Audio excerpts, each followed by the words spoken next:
Market weekly update episode number 63 માં આપ સૌનું સ્વાગત છે. દર વખતની જેમ આપણે શુક્રવારે સાંજે 6 કલાકે લાઈવ હાજર થઈ ગયા છે. આખા વીકમાં માર્કેટમાં શું ઘટના બની તેના પર ચર્ચા કરવા માટે. તો મિત્રો, આખું વીક નિફ્ટી માટે બહુ પેઇનફુલ રહ્યું અને નિફ્ટી સિવાય આઈટી ઇન્ડેક્સથી માંડીને આખા બજાર માટે બહુ પેઇનફુલ રહ્યું.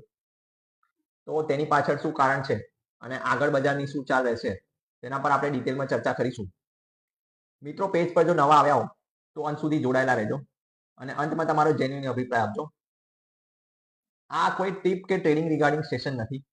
જો તમે ટીપ ટ્રેડિંગ કે કોઈ લેવલ જોવા આવ્યા હો તો મહેરબાની કરીને આ વિડીયો તમે સ્કીપ કરી શકો છો, કારણ કે અમે અહીંયા કોઈ ટીપ પ્રોવાઈડ કરતા નથી. અમે જે પણ માહિતી આપીએ છીએ મિત્રો, એ તમારા શેર બજારના જે પણ તમારી પાસે નોલેજ છે તેને થોડું એનહાન્સ કરવા માટે અમે તમને અહીંયા માહિતી આપતા આવીએ છીએ.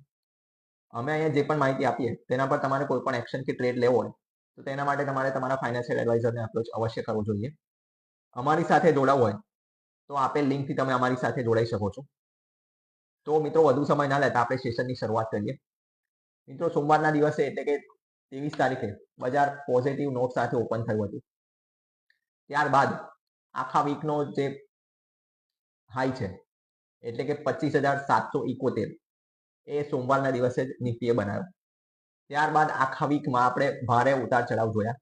આ ભારે ઉતાર ચઢાવમાં મહત્વપૂર્ણ વાત એ રહી કે જે પણ સેન્ટિમેન્ટ હતા એ આઉટસાઇડ ઓફ ઇન્ડિયા હતા, એટલે કે ભારત રિલેટેડ કોઈ પણ સેન્ટિમેન્ટ આ વીકમાં હતું નહીં. આ વીકમાં આપણે નિફ્ટીમાં બહુ મેજર ક્રેશ જોયો. નિફ્ટી ઇન્ડેક્સ આપણે જોઈએ તો 5 વર્ષના લો પર હાલમાં કામ કરી રહ્યું છે. આજનો દિવસ છોડીને નિફ્ટી ઇન્ડેક્સ ગઈકાલના દિવસની સાથે જે 4 દિવસ જે ગયા એમાં ભારે ઉતાર ચઢાવ જોયા અને નિફ્ટી ઇન્ડેક્સ કોવિડના લેવલ પર પહોંચી ગયું. હવે તેની પાછળ આપણે ઓલરેડી ગયા વીકમાં ડિસ્કસ કર્યું હતું કે ભારતની જે પણ આઈટી કંપનીઓ છે તે મેજરલી આપણે જોઈએ તો સર્વિસ ઇન્ડસ્ટ્રીમાં છે. તો સર્વિસ ઇન્ડસ્ટ્રીમાં હોવાને કારણે ભારતની આઈટી કંપનીઓને હાલમાં નેગેટિવ ફ્લો જે છે, નેગેટિવ સેન્ટિમેન્ટનો સહન કરવો પડી રહ્યો છે. તેની સાથે સાથે વૈશ્વિક લેવલ પર જે ઉતાર ચઢાવ થાય છે, યુએસએ થી એઆઈ રિલેટેડ જે પણ ન્યૂઝ આવે છે કે વૈશ્વિક લેવલ પર એનવીડિયાના નંબર આવ્યા, એ પોઝિટિવ રહ્યા. તે છતાં ભારતીય આઈટી સેક્ટર પર તેની પોઝિટિવ ઇમ્પેક્ટ થઈ નહીં. તો આગળ જતા આઈટી સેક્ટરની પર્ટિક્યુલર વાત કરીએ મિત્રો, તો આઈટી સેક્ટર માટે આગલા જે પડાવ છે એ આસાન નથી. આપણે ઓલરેડી વાત કરી ચૂક્યા છે કે એઆઈની રેસમાં આપણે ક્યાં છે.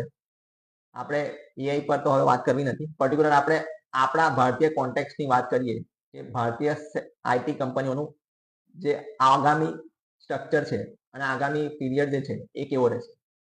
તો મિત્રો, વૈશ્વિક લેવલ પર જે પણ ઉતાર ચઢાવ થાય છે તેની અસર ભારતીય કંપનીઓ પર જરૂરથી પડશે અને ઓલરેડી પડી રહી છે. કારણ કે ભારતની આઈટી કંપનીઓ, જેવું મેં કહ્યું કે સર્વિસ બેઝ છે. હાલમાં ભારતની જે પણ કંપનીઓ છે, ભારતમાં જે પણ કામ કરે છે તે તેમનું ઓરિજિનલ પોર્ટફોલિયો જે છે એનું 30 થી 40% જ છે. ભારતની મોટા ભાગની આઈટી કંપનીઓના કામ જે છે એ વૈશ્વિક લેવલ પર છે, જે આઈટી સર્વિસ પ્રોવાઈડ કરે છે. એટલે ભારતની કંપનીઓનું કામ ભારતમાં જે છે એ ખૂબ ઓછા પ્રમાણમાં છે. તેમને મોટા ભાગનો જે રેવન્યુ છે એ યુએસ બેઝ અથવા આઉટસાઇડ સોર્સિંગ કરીને જ આવતો હોય છે. તો હાલમાં મોટા ભાગની આઈટી કંપનીઓના જે રેવન્યુ છે તે હિટ થવાની પૂરેપૂરી શક્યતા છે.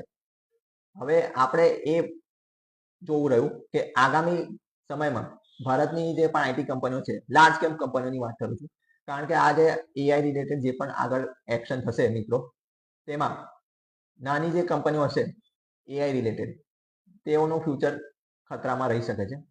મોટી કંપનીઓ ઇન એની કેસ કંઈ ને કંઈ એડજસ્ટ કરશે કે કેપેક્સ કરીને આ લોકોએ લાસ્ટ વીકમાં જે આપણા દિલ્હીમાં એઆઈ સમિટ થયું તેમાં ટાઈઅપ કર્યા છે. એટલે મોટી કંપનીઓ કેપેક્સ કરીને સર્વાઈવ કરવાનો પ્રયાસ કરશે. આગળ જતા શું સ્ટોરી બનશે હાલમાં આપણે કોઈ પ્રિડિક્ટ નહીં કરી શકીએ. આપણે યુઝેસના માલને કમ્પેર કરીએ એઆઈના યુઝમાં આપણે ત્રીજા નંબરે છે, પરંતુ એઆઈના મેન્યુફેક્ચરિંગના રિગાર્ડિંગ આપણે વાત કરી હતી ગયા અઠવાડિયે કે ડેટા સેન્ટરના રિક્વાયરમેન્ટ અને ડેટા સેન્ટરના નંબર્સમાં પર્ટિક્યુલર આપણે જોઈએ તો આપણે ટોપ 10માં છે. પરંતુ આગળ જતા આપણી આઈટી કંપનીઓ જરૂરથી મેન્યુફેક્ચરિંગ સેક્ટરમાં આવવું જ પડશે. એ લોકોએ સોફ્ટવેરથી ઉપર આવીને હાર્ડવેરમાં એન્ટર થવું જ પડશે. તો આગળ જતા આપણી આઈટી સેક્ટર પર પૂરેપૂરી નજર રહેશે. આપણે કંઈક પણ માહિતી આવતી હોય છે તો આપણે જરૂરથી આપણા પેજ પર શેર કરતા રહીએ છીએ. તો મિત્રો આ વીકની શરૂઆતમાં બીજા પણ એક નેગેટિવ ન્યૂઝ આવ્યા.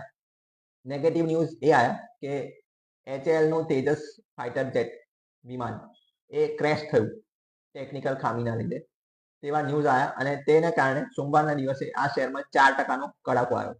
હવે ત્યારબાદ કંપની તરફથી સ્પષ્ટતા કરવામાં આવી કે આવું કોઈ ટેકનિકલ કારણથી કોઈ વિમાન ક્રેશ થયું નથી. ટેકનિકલ ખામી ગ્રાઉન્ડ્સ પર થઈ હતી, ના કે વિમાનમાં, અને તે સોલ્વ કરવા માટે ઇન્ડિયન એરફોર્સની સાથે તેમનું કામકાજ ચાલુ છે. તો ગયા સપ્તાહે પણ HAL ના નેગેટિવ ન્યૂઝ આવ્યા હતા કે DRDO નો જે કોન્ટ્રાક્ટ છે તેમાંથી તેમને બહાર કરવામાં આવે છે. આ સપ્તાહે પણ તેમના શેર માટે અને તેમની કંપની માટે ખરાબ ન્યૂઝ આવ્યા. ત્યારબાદ સ્પષ્ટીકરણ ભલે આવ્યું, પરંતુ શેર માટે આપણે નેગેટિવ ન્યૂઝ જરૂરથી કહી શકાય. ત્રીજા નેગેટિવ ન્યૂઝની વાત કરીએ મિત્રો, તો ગયા વીકમાં જ ઓલરેડી આવી ગયા હતા આ ન્યૂઝ રવિવારના દિવસે. IDFC ફર્સ્ટ બેંકમાં હરિયાણાની બ્રાન્ચના જ એમ્પ્લોયી દ્વારા 590 કરોડના હરિયાણા સરકારના જે અમાઉન્ટ છે તેનો ફ્રોડનો કેસ થયો અને ત્યારબાદ 2-3 દિવસ સુધી આ ન્યૂઝ ચર્ચામાં રહ્યા. આ ન્યૂઝ જે ચર્ચામાં રહ્યા ત્યારબાદ હરિયાણાના CM પોતે સ્ટેટમેન્ટ આપ્યું કે તમામ રકમ રિકવર થઈ ગઈ છે અને IDFC ફર્સ્ટ બેંક તરફથી પણ સ્ટેટમેન્ટ આવ્યું કે તમામ રકમ સેટલ થઈ ગઈ છે. હવે કઈ રીતે સેટલ થઈ, શું થયું, તેની પર બેંક તરફથી કોઈ સ્પષ્ટીકરણ આવ્યું નથી, કારણ કે જેટલી અમાઉન્ટનો ફ્રોડ છે તે રકમ તેમનો ટોટલ આખા યરનો પ્રોફિટ બને છે. તો આગળ જતા આપણને ખબર પડશે કે તેમના રિઝલ્ટ પર આની શું અસર પડે છે. રિકવરી થઈ નથી થઈ, કોની પર શું એક્શન લીધા એ અલગ મેટર છે, પરંતુ એક વસ્તુ શ્યોર છે, આ નેગેટિવ ન્યૂઝ આયા તેને કારણે IDFC નું માર્કેટ કેપ છે એ 60,000 કરોડથી ઘટી ગયું, કારણ કે એક જ દિવસમાં આ શેરમાં 20%નો કડાકો આવ્યો. ત્યારબાદ શેર થોડો હાલમાં ઉપર આવ્યો છે 73 ની આસપાસ, એટલે 83 થી લઈને સીધો આ શેર 66 ના લેવલ પર પહોંચ્યો હતો સોમવારના દિવસે. તો આગળ આપણી આની પર નજર રહેશે, કોઈ પણ નવી અપડેટ આવશે તો આપણે જરૂરથી શેર કરીશું. હવે HAL અને IDFC ના ન્યૂઝ બાદ થોડાક તમને પોઝિટિવ ન્યૂઝ શેર કરું મિત્રો. તો પોઝિટિવ ન્યૂઝની વાત કરું મિત્રો, તો મ્યુચ્યુઅલ ફંડ ઇન્ડસ્ટ્રી દ્વારા સર્ક્યુલર નવું જાહેર પાડવામાં આવ્યું છે SEBI દ્વારા. હવે મ્યુચ્યુઅલ ફંડ ઇન્ડસ્ટ્રીમાં થોડાક મોટા પાયે ચેન્જીસ થવા જઈ રહ્યા છે. મોટા પાયે ચેન્જીસમાં આપણે વાત કરીએ મિત્રો, તો SEBI તરફથી નવું જે સર્ક્યુલર આવ્યું છે તેમાં એમપી હવે નવા એક મ્યુચ્યુઅલ ફંડની કેટેગરી ઓપન કરવા જઈ રહી છે અને આ જે કેટેગરી છે એ તમામ લોકો માટે લાગુ પડશે. તેમાં તમામ પ્રકારના ઇન્વેસ્ટર ઇન્વેસ્ટ કરી શકશે. 5 વર્ષથી લઈ અને 30 વર્ષ સુધીના તમારા જે પણ ટાર્ગેટ હશે, જે પણ ગોલ હશે, તે આ એક જ ફંડમાં તમે કન્ક્લુડ કરી શકશો. તમારું ફાઇનાન્શિયલ પ્લાનિંગ આમાં આવી જશે, તમારું રિટાયરમેન્ટ પ્લાનિંગ આવી જશે, તમારું મેરેજનું પ્લાનિંગ હશે એ પણ આવી જશે. આ જે ફંડનું નામ રહેવાનું છે મિત્રો, એ લાઈફ સાયકલ ફંડ રહેવાનું છે. આ એક લાંબા ગાળાનો ફંડ રહેવાનો છે. આગળ આની પર નવી જે પણ અપડેટ આવશે, સ્કીમ ઇન્ફોર્મેશન આવશે, તે આપણે આપણા પેજ પર જરૂરથી શેર કરીશું. હાલમાં આપણે એ એક નવી અપડેટ આવી, ત્યારબાદ બીજે પણ એક નવી અપડેટ આવી છે મિત્રો. હાલમાં મ્યુચ્યુઅલ ફંડ ઇન્ડસ્ટ્રીમાં જે પણ હાઇબ્રિડ ફંડ છે તેમાં હવે જે તે ફંડ હાઉસ ગોલ્ડ અને સિલ્વરમાં પણ પાર્ટિસિપેટ કરી શકશે. તો આ એક નવી મહત્વપૂર્ણ અપડેટ આવી છે. હવે ગોલ્ડ સિલ્વરની વાત નીકળી છે મિત્રો, તો ગયા વીકે આપણે વાત કરી હતી કે ETF ના જે ભાવ છે, ગોલ્ડ સિલ્વરના ETF ના ભાવ, તેમાં SEBI કંઈક ચેન્જ કરવા જઈ રહી છે અને તે દિવસે આપણે અપડેટ કરી હતી કે ગવર્મેન્ટ કંઈક મોટા એક્શન લેશે. તો મોટા એક્શન લેવાની સરકારે ઓલરેડી તૈયારી કરી દીધી છે. 1 એપ્રિલ 2026 થી જે પણ ગોલ્ડ સિલ્વરના જે ભાવ છે મિત્રો, એ ઓન સ્પોટ પ્રાઇસ પર નક્કી થશે. હાલમાં જે પણ ભાવ નક્કી થાય છે એ લંડન બુલિયન માર્કેટ પ્રમાણેના ભાવ છે એ પ્રમાણે નક્કી થતા હોય છે.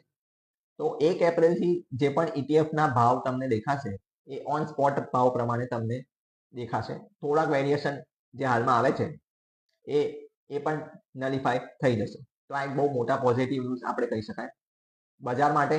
પર્ટિક્યુલર ગોલ્ડ સિલ્વરના જે ચાહકો છે તે થોડાક સમયથી એક્ટિવ થયા છે, તે લોકો માટે એક અલગથી ટ્રાન્સપરન્સી વાળું પ્રોડક્ટમાં એડિશન કર્યું છે ગવર્મેન્ટે.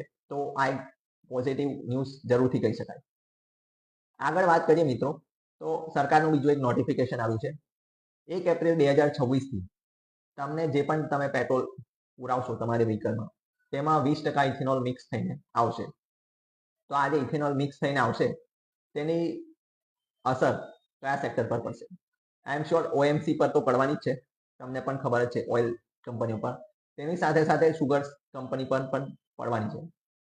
તો આ જે ઇથેનોલ મિક્સ કરવાનો જે સરકારે આદેશ આપ્યો છે તેનો ટાર્ગેટ જે હતો મિત્રો એ 2030 સુધીનો હતો. તો તેને આપણી સરકાર અને આપણી કંપનીઓએ ભેગા મળી અને 2026માં જ આપણે એને લોન્ચ કરી દીધું છે. તો તેને કારણે ઓઇલ કંપનીઓ પર પોઝિટિવ પ્લસ નેગેટિવ બંને અસર પડી શકે છે. પોઝિટિવની વાત કરું મિત્રો તો પોઝિટિવ એ છે કે ક્રૂડમાં જે પણ આપણું ઇમ્પોર્ટ થાય છે તેના આપણા એડજસ્ટમેન્ટમાં આપણને થોડી રાહત મળશે, કારણ કે 20% આપણે બ્લેન્ડ મિક્સ કરીશું. તો તેમાં આપણો એક રેવન્યુ જે છે એને થોડી કુશન મળશે આપણને. નેગેટિવની વાત કરીએ મિત્રો તો નેગેટિવમાં એ છે કે ઇથેનોલ જે પ્રોડક્ટ છે એને લાંબા સમય સુધી મિક્સ કરીને રાખો તમે તો તેનું જે હાલમાં જે સ્ટ્રક્ચર છે, જે પણ સ્ટોરેજની જગ્યા છે, તેમાં પાણી મિક્સ થઈને તેના પાર્ટ્સને ડેમેજ કરી શકે છે. તો ઓઇલ માર્કેટિંગ કંપનીઓથી માંડીને તમામ જે સ્ટોરેજ કેપેસિટી વાળી જગ્યા છે તેમાં આ લોકોને મોટું કેપેક્સ કરવું પડશે, કારણ કે લાંબા સમય સુધી ઇથેનોલ એક જગ્યાએ જો રહે તો પછી એને પાણી સાથે મિક્સ થઈને એ પ્રોપર્ટીને ડેમેજ કરી શકે છે.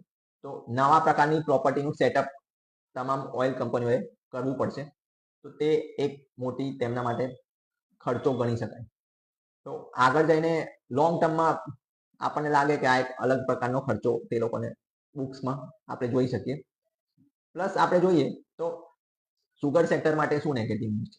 તો સુગર સેક્ટર માટે નેગેટિવ ન્યૂઝ એ બની શકે કે પૂરેપૂરું એટમોસ્ફિયર પર તેમનું બિઝનેસ ડ્રીવન બની શકે છે અને ઇથેનોલના જે પ્રાઇસ છે એ ગવર્મેન્ટ નક્કી કરે છે. તો ગવર્મેન્ટ જે પણ નક્કી કરશે તે પ્રમાણે તેમનું કેપ બની જશે. તો અમુક રેન્જની ઉપર પણ તેમને પ્રોફિટ નહીં બની શકે. તેમના પણ માર્જિન પર પણ અસર થશે જો દેશમાં વધુ પ્રમાણમાં વરસાદ પડશે તો. આ તો થઈ સુગર સેક્ટર અને ઇથેનોલની વાત.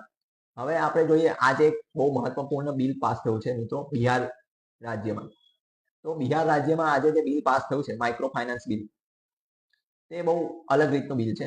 આ જે બિલ છે મિત્રો તેમાં બિહાર સરકારે એક એવો નિયમ લાવ્યો છે કે જે પણ વ્યક્તિ છે એ 2 થી વધુ વાર માઇક્રો ફાઇનાન્સ લોન ન લઈ શકે. અને જ્યારે પણ તે લોન એપ્લાય કરશે, જ્યારે પણ કોઈ પણ વ્યક્તિ, તમે કે હું બિહાર રાજ્યમાંથી લોન એપ્લાય કરીએ છીએ કે આપણે બિહારમાં રહીએ છીએ સપોઝ, તો દર વખતે જે પણ લોન પાસ થશે તેના માટે રાજ્ય સરકારની મંજૂરી લેવી પડશે. એટલે આ એક અલગ પ્રકારનું નવું વલણ ચાલુ કર્યું છે. આરબીઆઈના એપ્રુવલની પણ અમુક વાર જરૂર પડતી નથી, જે પણ બેંક છે કે એનબીએફસી છે અમુક સર્ટેન સીમા સુધી. પરંતુ આની ઉપર જઈને બિહાર સરકારે એક નવું સ્ટેજ ચાલુ કર્યું છે કે દરેક લોન પર રાજ્ય સરકારનું અપ્રુવલ જોઈશે. હવે તમે આને કઈ રીતે જોઈ રહ્યા છો, પોઝિટિવ નેગેટિવ, તે તમે મને અહીંયા કોમેન્ટમાં જણાવો. મારું એવું માનવું છે કે લાંબા ગાળા માટે આગળ જતા કદાચ કોઈ એમને એવું લાગી રહ્યું છે કે કંઈક મોનેટરી લોસ થઈ શકે છે, તેને જોઈને આ લોકો અત્યારથી આ પ્રયાસ કરી રહ્યા છે. પરંતુ શોર્ટ ટર્મમાં આપણે જોઈએ તો જે માઇક્રો ફાઇનાન્સ રિલેટેડ કંપનીઓ છે તેમના રેવન્યુ પર આની નેગેટિવ ઇમ્પેક્ટ પડી શકે છે. હવે કઈ કંપનીઓ છે તેની પર્ટિક્યુલર વાત કરું તો ઉત્કર્ષ સ્મોલ ફાઇનાન્સ બેંકથી માંડીને એલ&ટી ફાઇનાન્સ અને ઉજ્જીવન સ્મોલ ફાઇનાન્સ, આ 3 મેજર પ્લેયર છે. ત્યારબાદ આગળ બીજા પણ અમુક નોન લિસ્ટેડ પ્લેયર હશે તેમને તો પડશે. હવે આ તો થઈ માઇક્રો ફાઇનાન્સની વાત. હવે એક પોઝિટિવ ન્યૂઝની વાત કરું મિત્રો. પોઝિટિવ ન્યૂઝ એ છે મિત્રો કે હાલમાં ભારતના જીડીપીના Q3 ના નંબર રિલીઝ થયા અત્યારે હાલમાં તરત જ. તો આ જે નંબર રિલીઝ થયા છે મિત્રો એ 7.8% પર રિલીઝ થયા છે, જે ભારત માટે ઘણા પોઝિટિવ છે મિત્રો. હાલમાં આપણું બજાર આપણે જોઈએ છે કે ઓક્ટોબર 2024 થી આપણું બજાર સાઇડવેઝ કન્સોલિડેશન ફેઝમાં ચાલી રહ્યું છે. ત્યારબાદ જે પણ ઇન્વેસ્ટરો આવ્યા છે તેમણે પ્રોફિટ બહુ લિમિટેડ માત્રામાં જોયો છે અથવા પ્રોફિટ નથી જોયો. તો આ જે નંબર આવ્યા છે મિત્રો એ ઘણા પોઝિટિવ છે. હાલમાં ભારતમાં આપણે જોઈએ 1 મહિનાની વાત કરું, આગળ દૂર તો જતો જ નથી હું, 1 મહિનામાં આપણે યુરોપિયન યુનિયન સાથે ડીલ કરી, યુએસ સાથે આપણે ડીલ કરી, તેના પોઝિટિવ નેગેટિવ ઇમ્પેક્ટ આપણે આગળ વાત કરી હતી. અને ઓલરેડી આગળ આપણી હજી પેપર પર ડીલ નથી બની પણ સ્ટીલ આપણે ડીલ કરવાની તૈયારીમાં છે. આપણે ગયા અઠવાડિયે ફ્રાન્સના વડાપ્રધાન જે આવ્યા હતા એમ્યુઅલ મેક્રોન સાથે આપણે ડિફેન્સની ડીલ કરી 114 રાફેલની. આપણા પીએમ ઇઝરાયલની મુલાકાતે છે, ત્યાં પણ આપણે ડિફેન્સની ડીલ કરી. આટલી બધી મોટી પોઝિટિવ ન્યૂઝ છતાં ઇન્ટરનલ આપણા માર્કેટમાં પોઝિટિવ સાઇન કેમ નથી?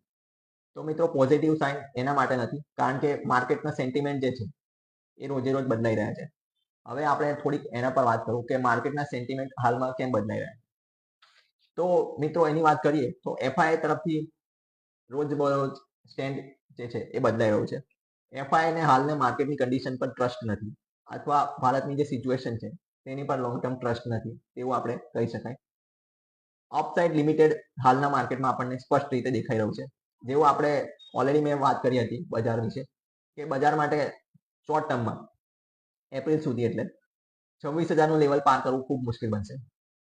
આખા મહિનામાં આપણે જોઈએ મિત્રો તો પીસીઆરની વાત કરીએ, પુટ કોલ રેશિયો 0.7 થી 1 ની આજુબાજુ રહ્યો. તો તે બતાવે છે કે બજાર હાલમાં ના ઓવરસોલ્ડ છે ના ઓવરબોટ છે. તો તેને કારણે બજારમાં એક અનિશ્ચિતતાનો માહોલ છે. અને ખાસ કરીને ઇન્ડિયન માર્કેટની આપણે વાત કરીએ તો ઇન્ડિયન માર્કેટમાં હાલમાં કોઈ ટ્રિગર નથી. હાલમાં વૈશ્વિક લેવલ પર જે પણ ઘટના બને છે તેને કારણે બજાર આપણું રિએક્શન આપે છે. આગળ આપણે વાત કરીએ મિત્રો કે બજારમાં હાલમાં શું સિચ્યુએશન બની શકે છે. તો બજાર આજે એનું મહત્વપૂર્ણ સપોર્ટ પાસે ઊભું છે 26,150. તો આજે 26,150 નો લેવલ જો બ્રેક કરે મિત્રો તો આગળ બજાર 24,800 તરફ જઈ શકે છે. 24,800 થી લઈ બજારનું ઉપરી તરફનું હર્ડલ હવે જોઈએ આપણે તો 25,600 બની શકે છે. તો આ એક નેરો રેન્જની વાત કરી મેં મિત્રો તમને. આ નેરો રેન્જ એટલા માટે કારણ કે નેગેટિવ ન્યૂઝ કદાચ આવી શકે છે. નેગેટિવ ન્યૂઝ બજારમાં હાલમાં આપણે આઈટી સેક્ટર તો છે જ અને તે સિવાય ઈરાન અને યુએસએનું એક તે ચાલી રહ્યું છે. આપણા પાડોશી દેશ અને અફઘાનિસ્તાન વચ્ચે વોરની સિચ્યુએશન ચાલે છે પણ તેને આપણે ભારતીય કોન્ટેક્સમાં આપણે જોઈએ તો વૈશ્વિક લેવલ પર એની કોઈ બહુ મોટી અસર ન પડી શકે. તો આ એક નેરો રેન્જ મેં તમને શેર કરી મિત્રો. તો આ રેન્જથી જો બચવું હોય કોઈને કે આ રેન્જમાં બજાર બ્રેકઆઉટ કરે કોઈ ઉપરી કે નીચલી તરફ અને તમારો પોર્ટફોલિયો ડિસ્ટર્બ ના થાય તેના માટે તમારે શું કરવું જોઈએ? તો તેનું હું તમને વારંવાર કહું છું મિત્રો, એસેટ એલોકેશન. એસેટ એલોકેશન તમારે દર સમયે રાખવું જ જોઈએ મિત્રો. રિસન્સી બાયસ તમારે છોડી દેવું જોઈએ. આ માર્કેટ હોય 25,000નું માર્કેટ હોય કે 28,000નું માર્કેટ હોય કે 20,000નું માર્કેટ હોય, જો તમારી પાસે પાકું એસેટ એલોકેશન હશે મિત્રો તો તમને કોઈ બજારમાં કોઈ પણ સિચ્યુએશન આવશે તો તમારા પોર્ટફોલિયોમાં મોટા ઉતાર ચઢાવ તમને જોવા નહીં મળે. જેવું કે આ વીકમાં આપણે જોયું બજાર ઉપરી તરફી 25,771 અને આજનો લો આપણે જોઈએ તો 25,141. એટલે બજારમાં આ વીકમાં ઉપરી સ્તરથી લઈને આપણે નીચેના સ્તર પર 700 પોઈન્ટની મુવમેન્ટ જોઈ. તો જ્યારે તમારું એસેટ એલોકેશન પાકું હશે મિત્રો તો તમને પોર્ટફોલિયોમાં કંઈ પણ મુવમેન્ટ આવશે તો તમને એટલું અસર નહીં પડે. અને તેની વાત કરીએ મિત્રો, એસેટ એલોકેશનની વાત નીકળી છે તો આ વીકમાં આપણે જોઈએ કે ગોલ્ડમાં પણ ખાસ એવો ઉતાર ચઢાવ આપણને જોવા ન મળ્યો. 1,58,000નો આખા વીકની આસપાસ ગોલ્ડ રહ્યું અને છેલ્લા 2 દિવસ આપણે જોઈએ તો 1,60,000ની આસપાસ હાલમાં ટ્રેડ કર્યું ગોલ્ડે. સિલ્વરમાં પણ આપણે જોઈએ તો 2,60,000 થી 2,65,000ની આસપાસ સિલ્વરે ટ્રેડ કર્યું. તેની સાથે આપણે જોઈએ મિત્રો કે રૂપિયામાં પણ આ સપ્તાહમાં આજના દિવસે આપણે 91 ને ટચ કરવાનો પ્રયાસ કર્યો પણ ટચ થયો નથી. પરંતુ નીચલી સ્તર પર પણ આપણે બહુ ખાસ રિકવરી કરી નહીં કારણ કે વૈશ્વિક લેવલ પર અને આપણા સેન્ટિમેન્ટ થોડા વીક હતા. 90.80નું આ વીકનું પોઝિટિવ લેવલ હતું અને આજનું તેનું ખરાબ લેવલની વાત કરીએ આપણે તો 90.58.